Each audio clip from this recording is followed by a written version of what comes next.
Welcome to Nocturnal Ledger. There are addresses in this world that function as coordinates for the mundane.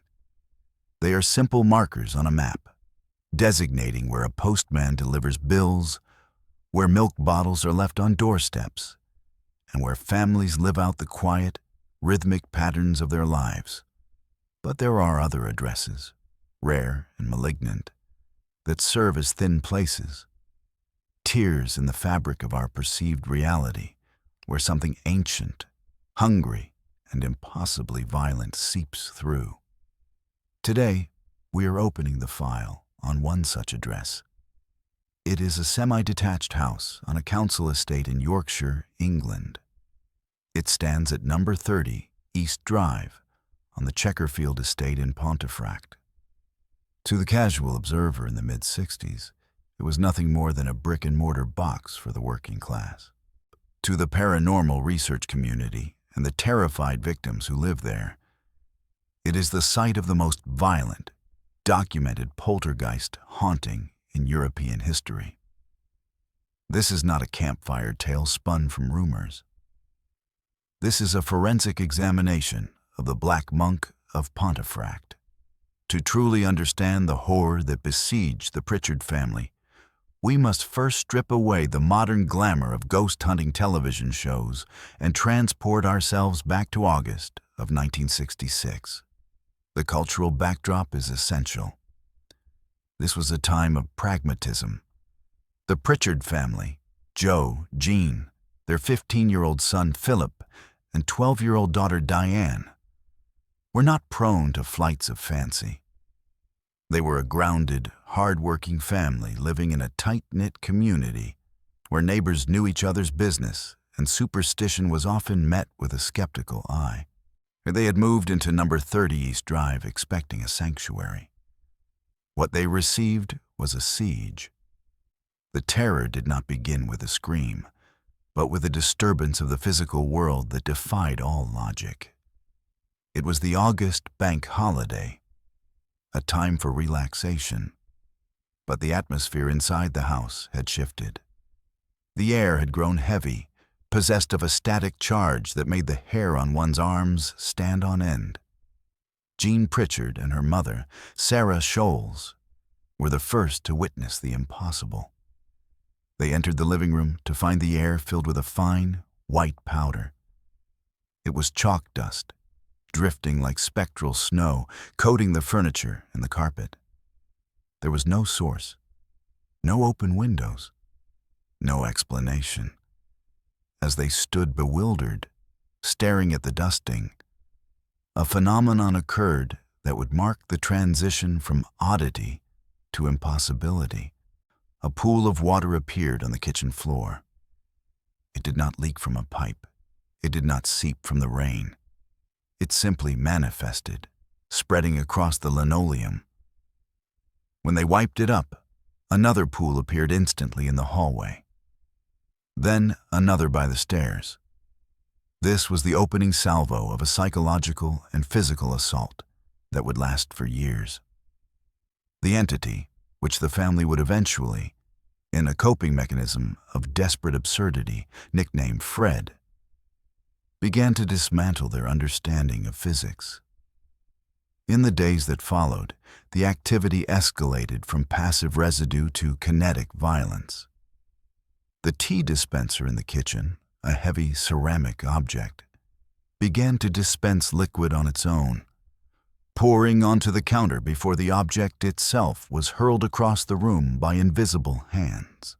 Unpotted plants were ripped from their soil and smashed against walls. This was not the creaking of floorboards or the settling of a house. This was a display of anger. The Pritchards attempted to rationalize the events.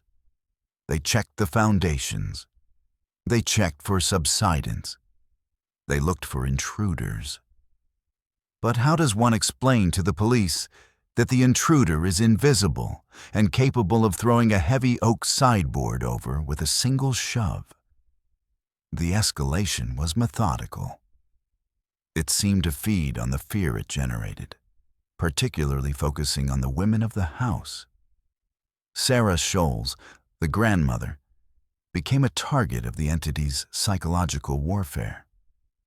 On one occasion, while she was sitting quietly, a heavy pair of fur-lined gloves floated from the other side of the room and slapped her across the face, and it was an act of humiliation as much as violence.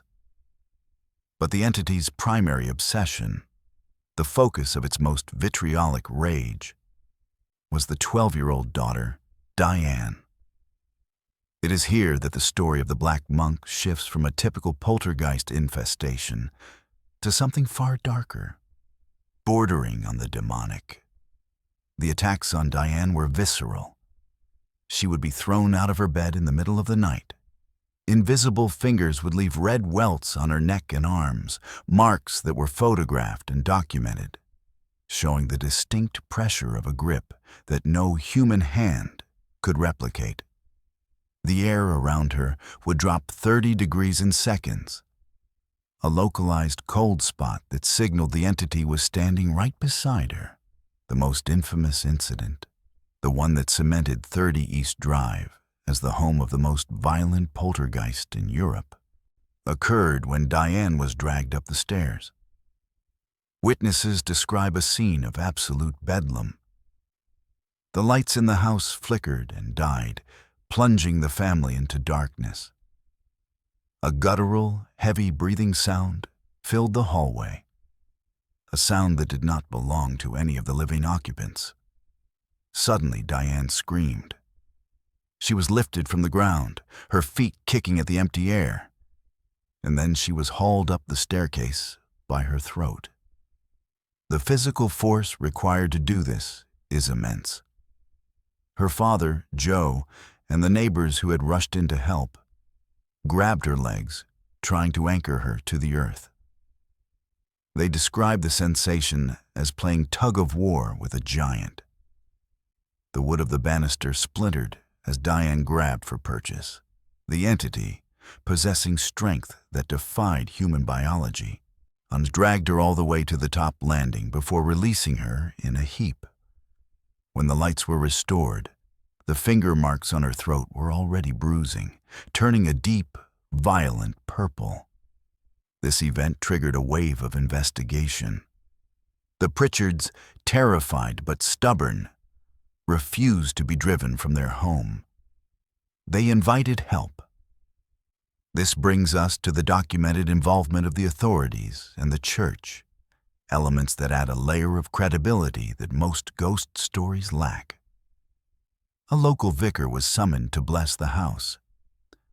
The clergy in the 1960s were generally cautious about validating claims of the supernatural, preferring to look for psychological or structural explanations. However, the events at 30 East Drive left little room for skepticism. During the vicar's visit, he attempted to perform a simple rite of exorcism or cleansing. As he held a lit candle, a heavy candlestick on the mantelpiece levitated and smashed to the ground. The vicar, a man of faith, was reportedly so shaken by the palpable malice in the room, a feeling he described as an ancient, brooding evil, that he left the property and refused to return. He told the family that the presence was beyond his capability to banish. The police were also involved. Constables from the local station visited the property on multiple occasions. In official reports, officers admitted to witnessing phenomena they could not explain. One officer watched in stunned silence as a heavy coal scuttle moved across the floor of its own volition. Another reported lights turning on and off when the main fuse box had been completely removed from the wall, and these were men trained in observation and evidence, men who dealt with the harsh realities of crime. Yet they stood helpless before an offender they could not handcuff. But who or what was this entity? The name the Black Monk was not chosen at random. It was derived from the visual manifestations that began to occur as the haunting reached its zenith. the family and visitors began to see a figure. It was tall, looming, and draped in the heavy, dark robes of a monk. The cowl was always pulled deep over where a face should be, revealing nothing but a chaotic, swirling blackness. This figure would stand at the top of the stairs, looking down, or manifest in the peripheral vision of those trying to sleep. Historical research into the land upon which the Chesterfield estate was built provided a chilling context for these apparitions. The town of Pontefract has a history steeped in blood and civil war, but the land itself has older ecclesiastical roots. It was discovered that the estate was constructed near the sites of a Cluniac priory, a religious house founded in the Middle Ages. The Cluniac order was known for its austerity, but local legend and historical records point to a darker chapter. It is believed that during the time of Henry VIII and the dissolution of the monasteries, a monk from the priory was condemned to death. The specific crime varies in the telling. Some records suggest he was executed for rape and murder, a violation of his vows so severe that he was hanged not on consecrated ground, but on the land directly opposite the priory. The location of the gallows is believed to align disturbingly well with the geography of East Drive.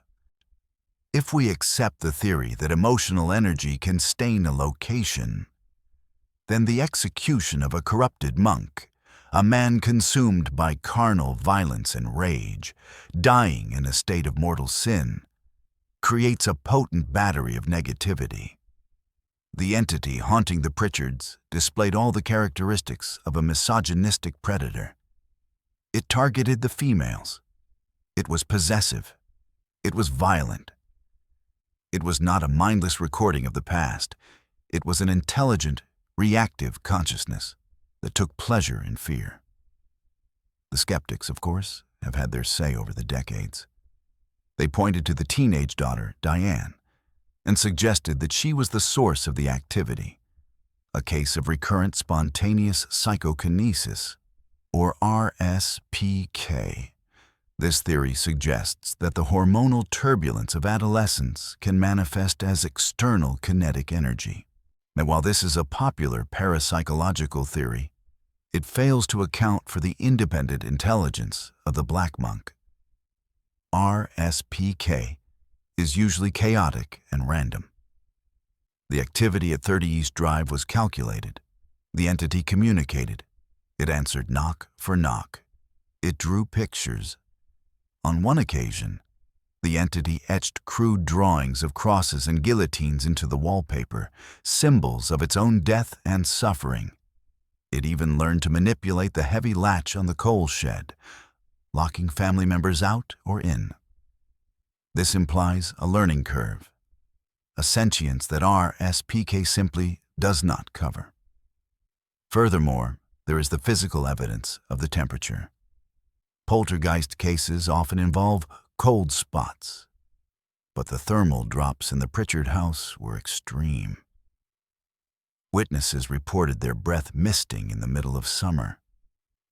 This is consistent with the laws of thermodynamics if one entertains the supernatural.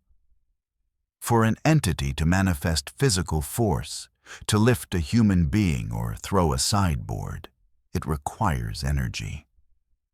It draws that energy from the ambient heat of the environment, freezing the air as it gathers strength. The correlation between the temperature drops and the violent outbursts was perfectly synchronized. We must also consider the water anomalies. The puddles that appeared were not just water. They were often described as having a foul, stagnant odor, reminiscent of a grave or a damp cellar. Later analysis of the phenomena suggested this could be an apport, matter transported from one location to another. If the entity was indeed the spirit of the monk buried or hanged nearby, was it bringing the moisture of its own grave into the warmth of the living? under the haunting of 30 East Drive continued with varying degrees of intensity for years. The family, showing a resilience that is almost impossible to comprehend, learned to live with it. They established a bizarre coexistence with Fred. They would say goodnight to the empty room. They would scold the air when objects went missing. This normalization of the abnormal is a common psychological defense mechanism in profound hauntings. To flee is to admit defeat, and for a working-class Yorkshire family in the 60s, the home was their castle. They would not be evicted by a ghost. However, the violence eventually took its toll. The sheer energy required to sustain such a high-level haunting is finite. Over time, the activity became less frequent, though the atmosphere of the house remained heavy and oppressive. The Pritchards eventually moved out, leaving the house behind. But the story did not end with their departure.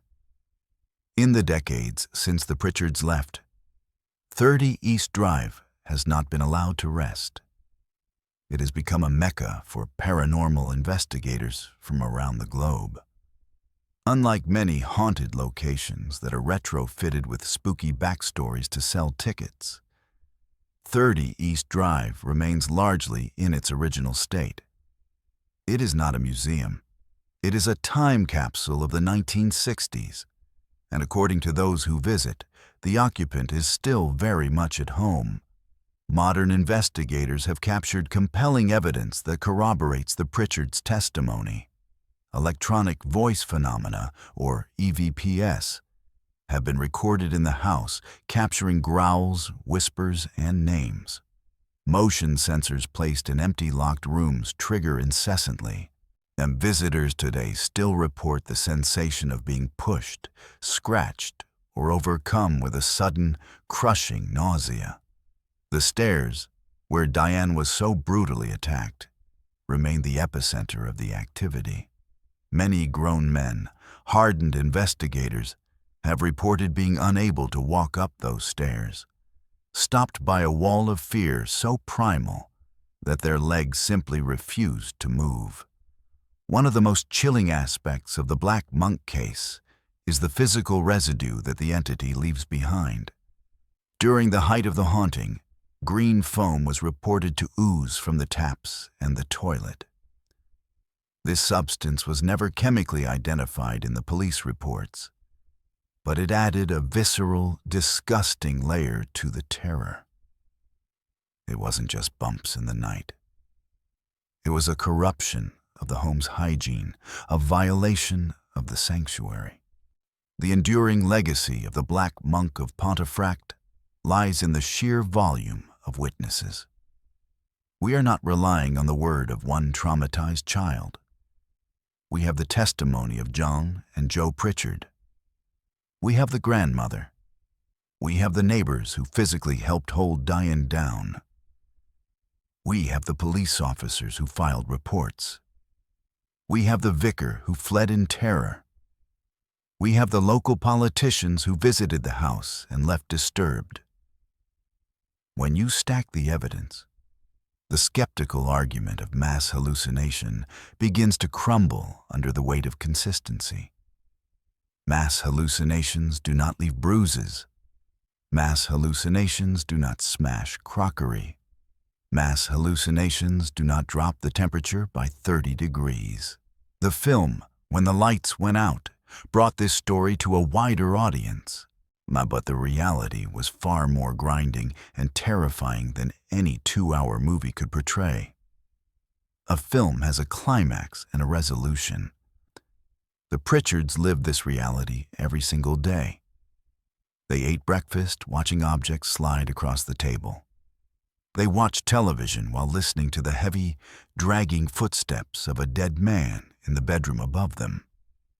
They slept knowing that, at any moment, the blankets could be ripped away and icy hands could close around their throats. What makes the Black Monk so terrifying is that it breaks the rules of what we think a ghost should be. It wasn't a tragic figure replaying a death scene. It was a bully. It was a predator. It enjoyed the torment. It had a sense of humor, albeit a twisted, dark one. It played games. This intelligence suggests that we are not dealing with a mere echo of the past, but with a consciousness that has survived death, a consciousness that has retained its madness and its cruelty. As we look back at the events of 1966, we are forced to confront uncomfortable questions about the nature of our reality. The house at 30 East Drive still stands. It looks like every other house on the street. But inside, the air is different. The silence is heavy. It waits. The Black Monk of Pontefract serves as a reminder that the line between our world and the next is not a solid wall, but a veil. And sometimes, things from the other side don't just whisper. They scream, they break, and they drag us into the dark. This case remains open in the court of public opinion. But for those who were there, the verdict was delivered long ago. The terror was real. The bruises were real. And the monk, watching from the shadows of the landing, is waiting for the lights to go out again. This has been an entry in the Nocturnal Ledger. Sleep well if you can.